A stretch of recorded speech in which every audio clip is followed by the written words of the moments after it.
இன்னைக்கு சமையல் வந்து இந்த நீர் ரோப்பர் பண்டிகைக்கு சமையல் வந்து உருளைக்கிழங்கு பொடி மாஸ், வழக்கம் போல் பருப்பு ரசம்.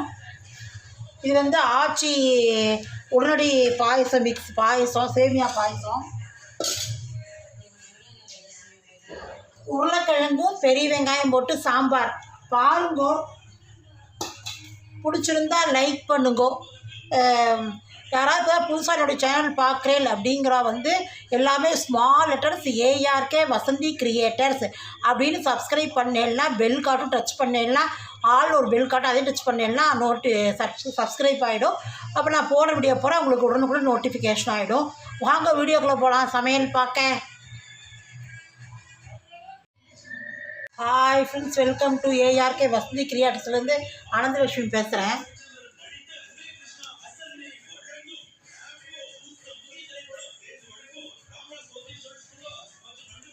இன்றைக்கி எங்கள் ஆட்டில் வந்து நீர் ரொப்புற பண்டிகை அப்படின்னு சொல்லிட்டு சமையல் பண்ணுவாள். அது வந்து சேமியா பாயசம், பெரிய வெங்காயமும் உருளைக்கிழங்கும் போட்டு சாம்பார், ரசம், உருளைக்கிழங்கு பொடி மாஸ் தான் பண்ணுவாள் மாமியார். நீர் ரொப்புற பண்டிகை அந்த காட்டில் வந்து நீர் ரொப்புற பண்டிகை அண்டா இருக்குது, வெந்நீர் உள்ள இருக்கும், பதிச்சிருக்கும். அப்புறம் வந்து அதை தேய்ச்சா அலம்பி அதுக்கு வந்து விபூதிட்டு சந்தன குங்குமம் போட்டு இன்றைக்கி நீர் ரொப்புற பண்டிகை பண்ணுவோம். அதுக்கு நான் வந்து இதில் வந்து சேமியா பாயசம், இதில் வந்து பால் விட்டுருக்கேன். ஒரு 150 ml இருக்கும் பால் விட்டுருக்கேன். இதில் பசும்பால் தான் விட்டுருக்கேன், பேக்கெட் பாலில். அது வந்து இதை சரி சேமியா இது ஆச்சி சேமியா பாயசம் மிக்ஸ் வாங்கலாமேன்னு பார்த்தேன், வாங்கினேன். ஒன்று வாங்கினா ஒன்று ஃப்ரீ. அதில் வந்து சரி இதை பண்ணி பார்ப்போம் அப்படின்னு சொல்லிட்டு எல்லாமே மிக்ஸ் பண்ணியிருக்கான். நம்ம பாலோ இல்லாட்டி தண்ணோ விட்டு கொதிக்க வச்சுக்கலாமோ, அதுலேயே பால் பவுடரும் போட்டிருக்கான். கொதிக்க வச்சு இதை எடுத்து போட்டு ஒரு 10 நிமிஷம் மிக்ஸ் பண்ணால் பாயசம் அப்படின்னு போட்டிருக்கான். சரி அதை வாங்கி பண்ணலாமேன்ட்டு இதை பாருங்கள், இதை கொட்டி வச்சுட்டுருக்கேன் எடுத்து கவரை. இது எல்லாமே இருக்குது. முந்திரி இருக்குது, இப்போ சேமியா இருக்குது, ஏலக்காய் இருக்குது, திராட்சை இருக்குது, அப்புறம் தேங்காயை வறுத்து பவுட்ரு பண்ணி போட்டிருக்காங்க. அப்புறம் இது பால் பவுட்ரு இருக்கான், அதில் போட்டிருக்கு என்னென்ன இருக்குன்னு அந்த கவரில் போட்டிருக்கு. சரி இதில் பண்ணலாமேன்ட்டு இதை கொஞ்சம் கொதிக்கட்டும். கொதிச்சுன்னு இதை வேக போட்டுடலாம். இதில் வந்து நான் வந்து புளித்தண்ணி விட்டு நெல்லிக்காய் சைஸ் புளித்தண்ணி ரசத்துக்கு இதுக்கு கரைச்சி எடுத்துட்டு இதில் பெரிய வெங்காயத்தை போட்டுருக்கேன். இதை கொதிக்க வைக்கலாம். பொடி போட்ட சாம்பார் தான் இன்றைக்கி. இது வேகட்டும். கொஞ்சம் புளித்தண்ணி கொதித்து அந்த வெங்காயம் பெரிய வெங்காயம் வெந்தோடனே நம்ம இது சாம்பார் பொடி வச்சுட்டுருக்கேன், அதை போட்டு இன்றைக்கி பண்ணிடலாம். உருளைக்கிழங்கு குக்கரில் வேக வச்சுட்டுருக்கேன். அதை எடுத்து உரித்து இதில் பொடி மாஸ் பண்ணிக்கலாம். இப்போ பாருங்கள் நல்லா பொங்கி வர்றது. இதை காய்ச்சி ஆறுன பால் தான் ஏற்கனவே. இதை போட்டுடலாம்.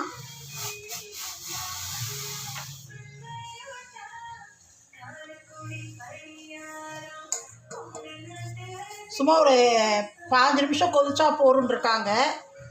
பார்ப்போம். நான் இன்றைக்கி தான் வாங்கி பார்க்கலாமேன்ட்டு வாங்கினேன். எப்போதும் நான் தனியாக தான் சேமியா வேக வச்சு தான் பாயசம் பண்ணுவேன்.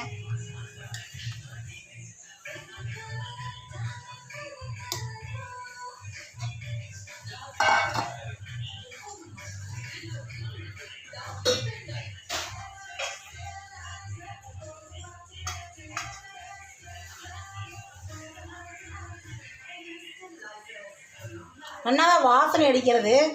தேங்காயெலாம் போட்டிருக்காங்க, தேங்காயை வறுத்து போட்டிருக்காங்க.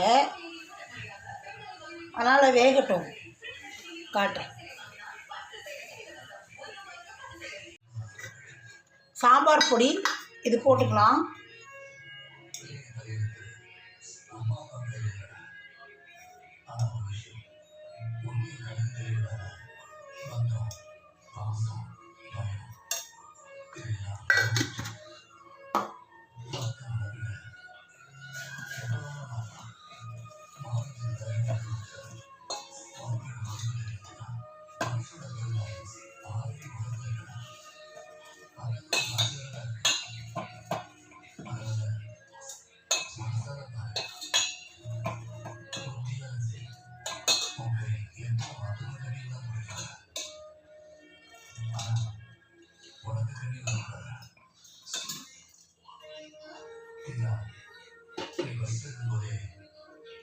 கொஞ்சம் கொதிக்கட்டும்.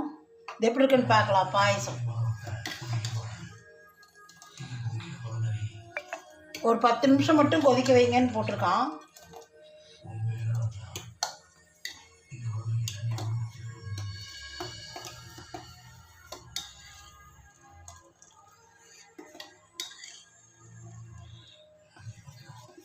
இன்னும் 2 நிமிஷம் நான் கொதிக்கட்டும், அப்புறம் ஆஃப் பண்ணிடலாம், அவ்வளோதான்.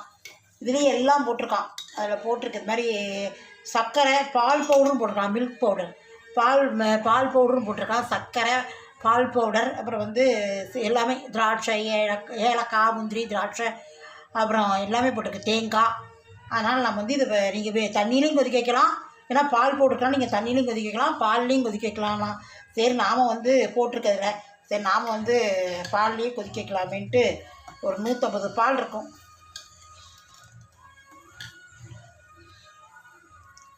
இங்கே வந்து சாம்பார் பொடி போட்டாச்சு. சாம்பாருக்கு ஒரு பெரிய வெங்காயம் அதை கொதிச்சுட்டு இருக்கு. பருப்பு போட்டுக்கலாம்.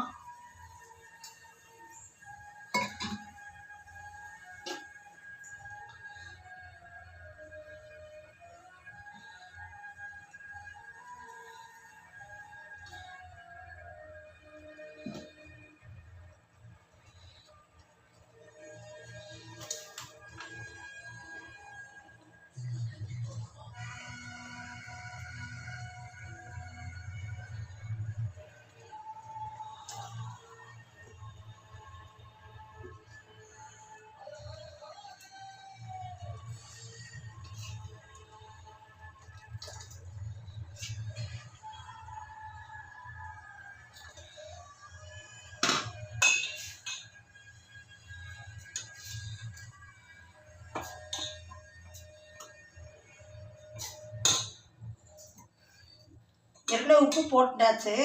சாம்பாருக்கு கொதிக்கட்டும்.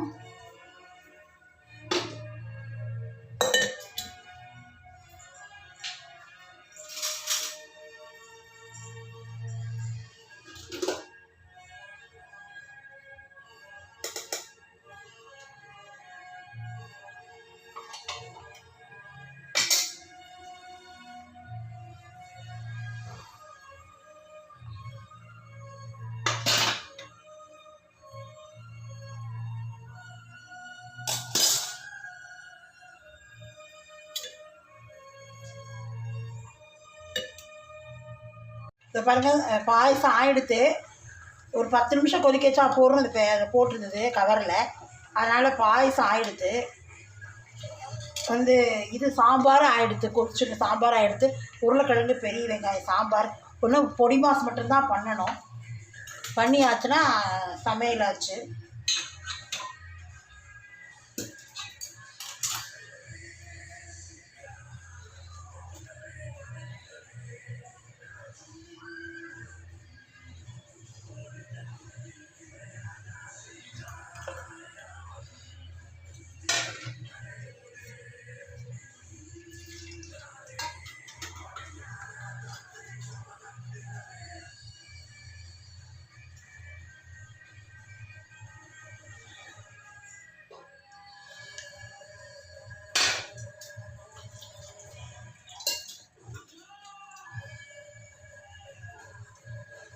ரசத்துக்கு பருப்பு கரைச்சி விட்டாச்சு.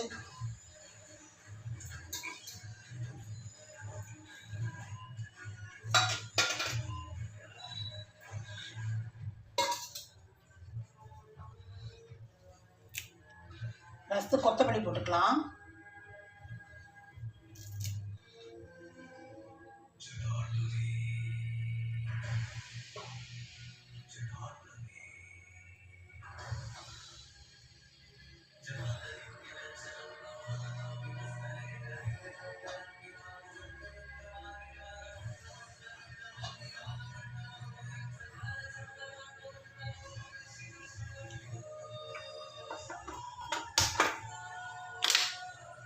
போல தான் ரசத்துக்கு நெய் விட்டுருக்கேன், 1 ஸ்பூன் நெய் விட்டுருக்கேன். தாளித்து கொட்டிக்கலாம் ரசத்துக்கு. நான் வந்து இந்த பெருங்காயம் போடுவேன் இல்லையா, கடா பெருங்காயம், அது 1 ஸ்பூன் போட்டுக்கலாம். சிட்டிக்கை போட்டால் போதும், ஸ்பூன்லாம் போட வேண்டாம். ரசத்தோட அளவை பொறுத்து, குவான்டிட்டி பொறுத்து, அளவை பொறுத்து எவ்வளோ தேவையோ அந்த அளவுக்கு போட்டுக்கலாம். நாம கடுகு போட்டுக்கிறேன் 1/2 ஸ்பூன். சாம்பாருக்கு கருவேப்பிலை போட்டுடுறேன்.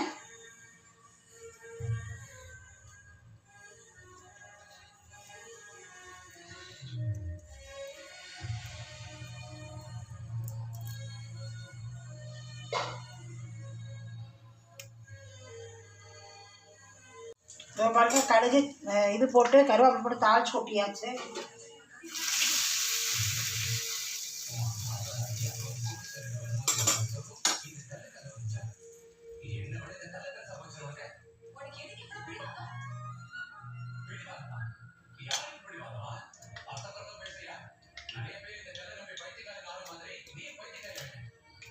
சாம்பார் தாளிச்சுக்கலாம். கடுகு போட்டுக்கிறேன். ஒரு ஸ்பூன் எண்ணெய் விட்டுருக்கேன்.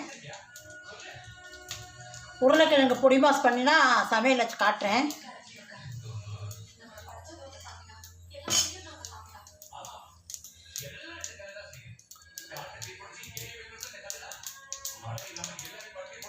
ரெண்டு டேபிள் ஸ்பூன் வந்து இது விட்டுருக்கேன், எண்ணெய் விட்டுருக்கேன். கடுகு போட்டுக்கலாம். அரை ஸ்பூன் கடுகு போட்டுருக்கேன். உருளைக்கிழங்கு வந்து உரித்து இதை மசிச்சு எடுத்துட்டுருக்கேன், மசிச்சு வச்சுட்டுருக்கேன்.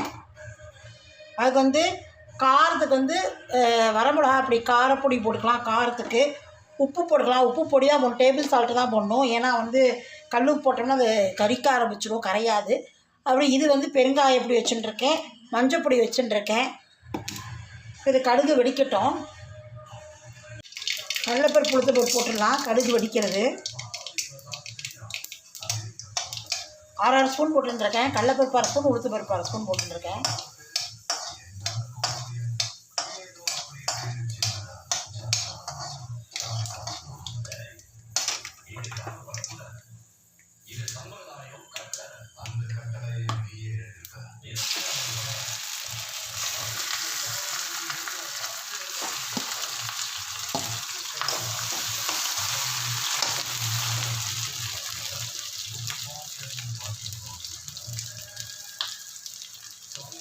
நல்லா குழஞ்சி வெந்து போச்சு.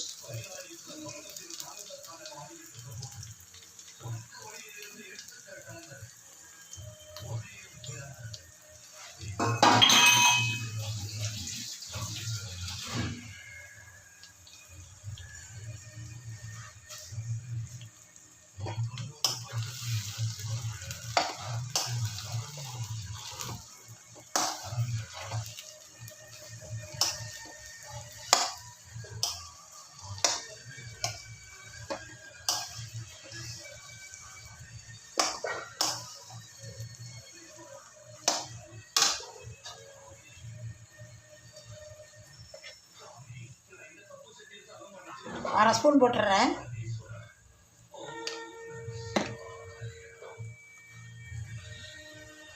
உப்பு 1 ஸ்பூன் போட்டுக்கிறேன்.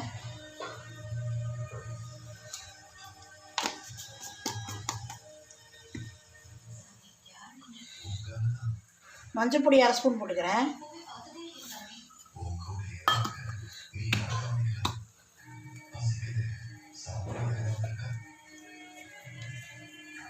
வெங்கடேஷா